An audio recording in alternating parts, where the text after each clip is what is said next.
NXT's move to Tuesday was the beginning of the end for NXT as a brand as its own right. Vince McMahon openly says that he doesn't care about AEW, but he was not happy at all to have lost so convincingly on Wednesday nights. NXT barely even touched the sides by the end of it. He has demanded changes across the board, and those changes are definitely coming. The releases are with this in mind. Those being released are simply people that Vince McMahon was not impressed by. Some names, such as Mercedes Martinez and Bobby Fish, for example, are people that Vince and Nick Khan had long-standing concerns over. Others, such as Bronson Reed, were people that Triple H and Shawn Michaels were putting over at every opportunity. But when Vince gives you a tryout match, you need to impress. Otherwise, unfortunately, this happens. When it comes to Mercedes Martinez particularly, she was essentially released because they wanted her in Retribution and she said no. She came back to NXT, the idea was, oh, Triple H will look after you, but they had no real plans for her, so she just became something of a jobber. With Bobby Fish, unfortunately, the concerns were mostly when it comes to his overall fitness and ability to stay off the injury table. He wasn't able to stay off the injury table, essentially. These releases are not people on major contracts, basically no one in NXT is. They were not necessarily victims of the same cost-benefit analysis that has been used for other names. No, what has actually happened is that Nick Khan has settled on a strategy to face off AEW, and that is to essentially wait for the Khan family to either bankrupt or board. Either have AEW spend all of their money and go out of business, or just get bored and pull their investment. I'm really not sure they're onto a winner there. The names being released are a mixture of experienced talent, which would strengthen the overall training and morale, and younger talent who would feed ambition and enthusiasm. This really leaves NXT in a very difficult position. There are a couple of names that were nearing the end of their contracts, but really not many. NXT now has very few fresh young faces to bring through, and even fewer experienced hands to guide them when they do actually arrive. That said, NXT still has a hell of a lot of people on that roster. They have more than twice what SmackDown has on its roster. This might not be everyone gone from NXT just yet.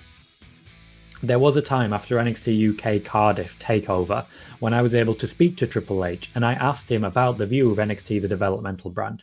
He said, and I'm giving you a direct quote here, there's 3 brands, Raw, SmackDown, and NXT.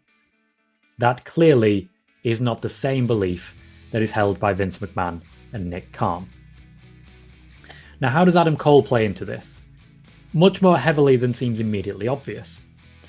From the noises coming out of the WWE, the crisis talks with Vince McMahon apparently went very well, though nobody will confirm or deny if there was any connection to the releases and the contract status. Did those two things in any way combine in order to create this situation? At the moment, we don't know. Reports have started to emerge confirming what I reported during the SmackDown Live watch party that we had last night, that Adam Cole has been offered a major contract, as I quote, a serious offer that would put him on par with some of the top earners in the company. That's top earners in the company, not NXT. We knew that we were touching 7 figures, and here we are with reports being made confirming that. It's clear that the WWE were trying to free up some funding, but the vast majority of the names released were not high earners. It's notable that one of those released was Bobby Fish, a close friend of Adam Cole and a partner in Undisputed Era. It would be a huge surprise to me if Adam Cole was happy to sign a contract literally funded by the firing of his friends. The contract may have already been signed, objects may already be in motion. The meeting did take place before SmackDown began so that Vince could be available to oversee SmackDown. The releases were decided upon before SmackDown ended, and essentially from there, they just took action to free up as much funding as they required to fund Adam Cole. They created a list, as usual, cost-benefit analysis, and also Vince McMahon was much more involved in this one than he has been previously when Nick Khan made most of the decisions. As I've said previously, keep an eye on the Chug's Twitch channel. Keep an eye on Up Up Down Down. How Adam Cole features in the next few weeks will be key indicators of what is to come. As usual with contract negotiations, he's been pitched some storylines for Raw and SmackDown, but not anything as of yet for NXT, and I don't believe he will be featured in any way. Almost all of those storylines involved championships and main event feuds from day one. Yes, there was 100% a suggestion that Adam Cole could drop immediately into a feud with and defeat Roman Reigns. Basically, WWE throwing everything they can at Adam Cole to make him sign. The last question we need to answer is as regards the future of NXT, and I'll start by being blunt. The future is not bright for NXT, and not just because they're planning to change the lighting structure.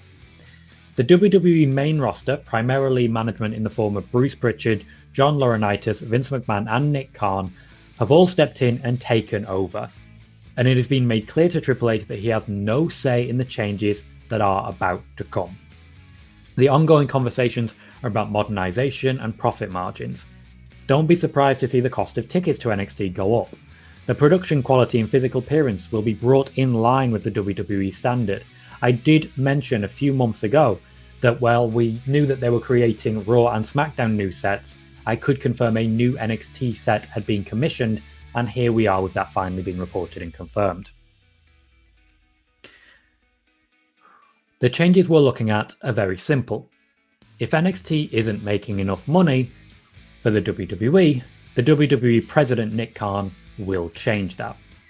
And NXT has never been the biggest earner for the WWE, especially as contracts have grown for each individual member of talent now that they're not immediately being called up. Adam Cole is unlikely to be a part of this new look NXT. Neither is Karrion Kross.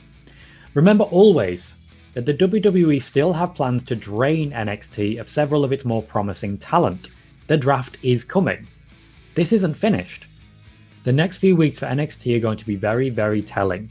Keep your eyes peeled, because we all know what happens when Vince McMahon gives up on one of his projects.